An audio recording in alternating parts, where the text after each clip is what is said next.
কে গেল? তোর তো ব্যথা ছিল, চ ডাক্তারখানায় চ। কি? ডাক্তারখানায় চ। চ। হ্যাঁ বলেন, কি হয়েছে? দেখেন তো কি হয়েছে, কোথায় ব্যথা বলছে। আপনার কোথায় ব্যথা? এই ডাক্তারবাবু বলছে মাথায় ব্যথা। মাথায় ব্যথা না তো আমার। আরে ডাক্তারবাবু জিজ্ঞেস করছে কোথায় ব্যথা। এ কি পাগল টাগল আছে নাকি? আরে না না, ডাক্তারবাবু ওর কানে কম শোনে। আচ্ছা ঠিক আছে,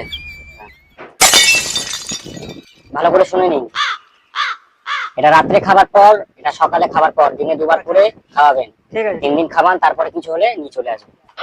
আচ্ছা ডাক্তারবাবু, হুম। আপনি যে বললেন সকালবেলা একটা ভাগার পরে আর রাত্রের বেলা একটা ভাগার আগে, তা আমি সকালবেলা নাই হেগে নিলাম ওষুধ খাওয়ার জন্য, রাত্রেবেলা কি ওষুধ খাওয়ার জন্য আবার হাঁকতে হবে?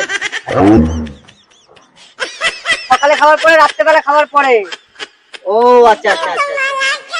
আরে এতে তো পুরো পাগলই আছে, আপনি এই পেশেন্ট নিয়ে চলে আসেন, পেশেন্ট আমার লাগবে না।